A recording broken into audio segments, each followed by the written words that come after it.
Hi guys. So as some of you know, if you are on my social media, you probably know that I moved from Lagos to London last year, and this is gonna be one of the videos that I'll be doing about how I moved, and also general videos about my dev life and stuff that I'm willing to share with everyone who is on my social media following. So this same video has a blog post, which the description should contain the link to that particular blog post. It's quite a read, so I'm gonna be doing this video for whoever is not into reading that much, or whoever just wants to hear me talk about my experience with moving from Lagos to London. Then moving to London or moving away from Nigeria to some other place, you might find this very interesting. And primarily I'll be focusing on what I did before I moved, how I moved, and what I did after I moved. I'm not going to be talking about how to get developer jobs in London or how to interview for developer jobs. I'm going to be doing that in a much later video. In fact, I have one coming up with Lynda, whose channel is linked to the description too, where we're going to be talking about basically how do you ace your interview with companies that are not in Nigeria, especially if you're looking to move from Nigeria to somewhere else. If you are familiar with Nigeria and if you're familiar with the current situation in Nigeria, it's quite difficult to get a lot of things done. So back in 2017, I think, I made that decision to move. And it was quite a big decision, but my chances are quite not that, or my choices were not that many actually. So it was, I think, in December 2017 through the fall scarcity, yeah. And I mean, you can be living in Nigeria and be earning well, but that doesn't guarantee you that you'd have a very nice life that you want, right? So imagine a situation where you are actively dependent on electricity and for some reason you cannot get electricity provided by the government or any private company, right? And you have to generate your own electricity. And you have money to do that, but you are still unable to do that because petrol is scarce or fuel is scarce, which for me, that was the height of it, and I was like, oh yeah, I'm done. I need to try living somewhere else. Living in Nigeria is not working for me, and that's why I decided to move. The decision to move was going to come with some financial responsibility, of course, and the question is, how much do I really need to relocate, right? And to answer that, I got out my Google sheet. I looked at Numbeo, I looked at Espartisan. That's a cost of living comparison tool. I'll add the link to their website in the description. Also, I looked at a lot of currency converters because I wanted to do currency conversion from dollars to naira, pounds to naira, just to make sure that whenever I move, I can still be able to maintain the same level of savings, if not more, that I had in Nigeria. So with all those tools, what I typically looked at was, I mean, for Numbeo was really quite good because I could say, oh, this is how much I earn in this particular place in Nigeria. How much do I need in, let's say, London to maintain the same standard of life that I am maintaining with this particular amount? And with that, I was able to say, oh, this is how much I needed to earn, and this is how much I needed to save. And all those were actually figures that helped me say, oh, this is probably the best place I should go, or this is how I should negotiate my salary, or this is what I should look out for when I'm relocating. First thing I did was look at how much will it take me to settle down in 3 months, and that would include my 3 months initial deposit / rent. It would include things like 3 months transport card, how much I need to set up my apartment, that's the kitchen, the living room, the bedroom, I have a balcony, yes, the dining room, and things like that, right? How much do I need to set up appliances that would actually work there? Because, I mean, you really don't want to leave Nigeria and not be comfortable wherever you go to, because that was the point of me leaving Nigeria, to be comfortable. I also needed to think about my monthly living cost. That is, how much will I be spending on food, how much will I be spending on groceries, travel, entertainment, rent, internet, utilities, and phone bills and other miscellaneous spendings that would happen like that. In the description, I linked it to a couple of the sheets that I used to make the decision. I also looked at how much will I be earning as per total income, how much will I be spending every month, and how much will I be able to save. So when I had these figures, it got to, I was able to determine, oh, this is how much I needed to have in my relocation budget, which is what I called it, right? And this is how much I needed to earn monthly in Nigeria before I could save this amount before I move out. And another key factor was getting my savings ready, which led me to making sure I had a foreign account where I could save money. Because I mean, when I move out of Nigeria, I'm not going to be spending in Naira, right? So my relocation budget wasn't really in Naira. I think it was first in euros, but then when I finally decided to move to London, I started calculating it in pounds. So I had the figure, I had the calculations, then I started working towards saving in a foreign account so that whenever I leave Nigeria, I can just whip up my card and get going. So as at June 2018, I had two offers. The first one was for a company in Hamburg, Germany, while the second one was in London. It was quite a decision to make in terms of, I have two offers, which one should I go for? And usually when I have big decisions to make like that in my life, I whip up my spreadsheet and I do some analysis, right? So I have some factors that are important to me regarding my career, right?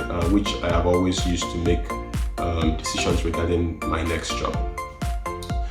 I did that for the same two offers. Added some factors to it because it was outside of the country. So some of my offers were cost of living, if they had a vibrant tech community, what the spoken language is, because I mean, my primary language is English, right? And it's going to be difficult learning another language. What the salary is, what the weather is like, the cost of traveling home, because even if I am not going to be in the country, I still want to be able to come home as often as I'd want, right? Because my parents still live back home, right? And my siblings are still there, so I still have a connection back home. Also, what the company product is it exciting? Do they have room for growth? What are the immigration and settling laws at the country I'll be moving to? Do they have any family reunification law that is bringing over your spouse or bringing over your brother? How easy is that with the country I'm moving to? Then also transportation, how easy it is in this country. But then I think with a lot of European countries, it's quite easier to move around, I guess. I mean, for London, I find it really easy because the public transport works. Although Londoners still complain about the public transport, which is something I don't understand.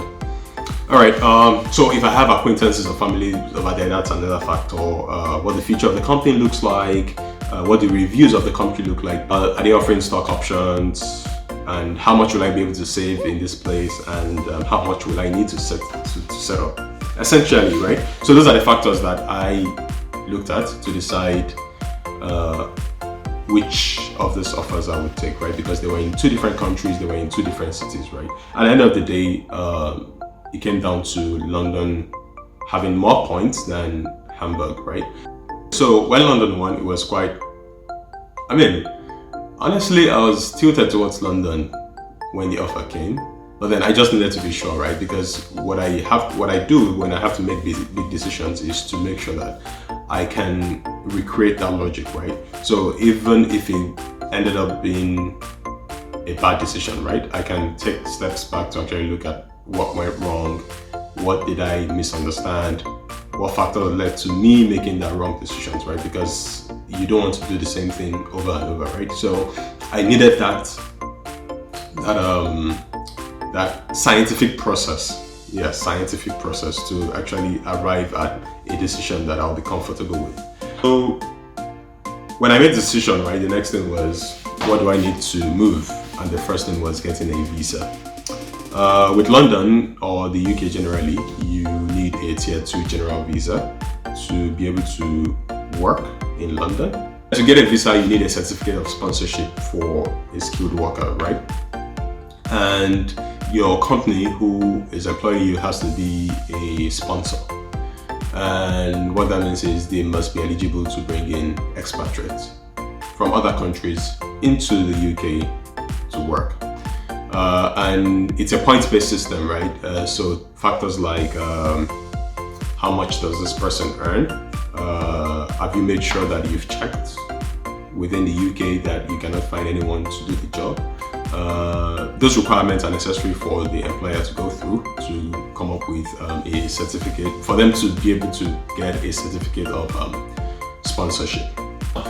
For getting a visa, after you have your COS, which is the certificate of sponsorship, you need to apply from the embassy in Nigeria. And a couple of things that are required are your valid certificate of sponsorship, the appropriate salary for the job, which I think for new entrants is about 20k pounds per annum, and for experienced workers I think about 30k pounds per annum. Your knowledge of English. I had a UK degree for my master's, so it was pretty easy to use that for proof of knowledge, right? So if you did not study in the UK, you have to run your certificate through the UK NARIC organization that helps you check if it is equal to a UK degree. If you don't have any of those, you could take IELTS. And interestingly, I found out that if you actually did the IELTS for Canada before you did this, you cannot use the same result for UK. I don't know why, because it's still the same IELTS, but then I guess they just want to make more money from it. You also have to prove that you have maintenance funds, which is about £945. But if your sponsor is A-rated, which a lot of them usually are, this particular requirement is waived, so they don't really care about how much you have in your account. You probably don't even need to submit your account statement to get the visa. The one thing I found really interesting is, as Nigerians, you have to take a tuberculosis test. I don't know why it's necessary, but you have to do it, right? And they had a list of approved clinics whereby you could take the tuberculosis test, and that takes up some money too. I got my visa, I think, after about 10 days, which was really, really good considering my previous visas with the UK embassy. On getting my visa, the next thing is to start to prepare to move to London. And first thing was getting to know my new city, right? I was doing a lot of reading, watching a lot of videos that were essentially helping you learn about what it is like to live in London, what you need to know about living in London, how do you prepare for living in London, and similar things like that. Before moving, I had to make a list of things I had to do before I leave, things I had to pack, and things I had to do when I arrive. I think that was actually the most important list I made, right? My arrival list, which really contained things like collect my PRP, which is your biometric residence permit. Your visa expires after a couple of days, but then you need that permit to show that, oh, you are a resident in the UK, and you also needed to come and go from the UK. So I needed to collect that. I needed to get a house. I needed to do things like get a phone number, put myself on the voters register, set up direct debit for my bills and things like that, right? So I needed to have those in lists just so I could actually have a plan and also be able to check things off as I do them, to give this sense of accomplishment that I'm settling down well. So when I had that, it was time to move, right? The actual travel. It was quite interesting because I was excited about the fact that I'm moving to a new place, that I'm starting a new job in a different sector I've never worked before. It was also filled with uncertainties about what's next, what I have to do. Is it going to be a good move? Will everything go well? Am I making the right decision? But then, I think it's normal, it's usual to have those fears whenever you're about to embark on anything big. So I got into London. After I got in, it was time to start checking off my arrival list. I went to pick up my BRP, I think the next day. It was around Christmas, so there was a day or two gap in between, which made me start looking at websites that are available for people who want to rent a house. I looked at Rightmove, I looked at Zoopla. So what I did was looking at those websites. I knew what I wanted, right? I needed a 1-bedroom flat, preferably furnished, that has a very good commute to my workplace. So London is divided into 6 zone travel areas, and zone 1 is the central point, which you have lots of companies. So if you're in Lagos, it's like Victoria Island, where everybody goes to in the morning and leaves in the evening, right? That's where the major companies are. So as closer as you are to zone 1, the more you have to pay for rent, right? So I knew this before I moved because I did my background work and I had the budget, right? So it was making sure I did not commute more than 30 to, let's say, 40 minutes to my workplace. And with that range in mind, I'll probably not be able to go outside of zone 3 at most. But then the sweet spot is going to be zone 2 or just between zone 2 and 3. It was a very painful process. Looking for an apartment in London is really difficult, because it's a big city. Things move very fast, and you check your house or you view a house in the morning, and literally in the evening it's off the market. I was aiming for something in a new build, looking very decent and not far from work. So it was, if you look at my calendar, I had lots of viewings scheduled, meeting agents, talking to agents. It was really a stressful process, and at that point it was quite tiring because it was winter, it was cold, I was in the new city, I was looking for a house, I was trying to balance my new job, I was trying to learn the culture, and it was a lot of thinking, but I'm glad I passed through that phase though. One interesting thing about getting a house is because I had no history in the UK, I haven't rented here before, and I'm new to my employer. It made quite a lot of agents skeptical about the fact that I'm able to pay rent, right? And also in London, right, you're not allowed to actually spend, I think, less than 1/3, or is it half of your salary on rent? So typically when you call up an agent and you tell them, oh, I'm interested in this apartment that you let out, and they say, oh, it's 1,200 or 1,000 or 1,350 or 1,400. They usually go with the question of how much do you earn, right? So you have to tell them how much you earn to be able to know if you are going to be able to afford to leave the place, which is a requirement by law, I think. Yeah. So also another thing they had to do was do some checks, and which was quite interesting, right? Because I had no references from any other landlord here, and the last place I had to rent was in Lagos. And it was funny that they actually contacted my landlord in Lagos. So I got the house. It was furnished, so I didn't need to get a lot. I just needed to add a few tiny bits of electronics that I needed. Apartment viewings was very stressful. What really helped was making sure that I knew what I wanted. I'm able to actually manage my schedule with the agent, and also being able to stick to what I want and not go over budget. Food. I miss food. I miss Nigerian food. But it's not as bad as other places in Europe. London has a very vibrant Nigerian community. Literally, a lot of black people that I've met are Nigerians. So that would mean you would have Nigerian restaurants, and you'd be able to go there to eat the Nigerian foods that you want. I started getting used to the cuisine, especially at work where I had to eat out.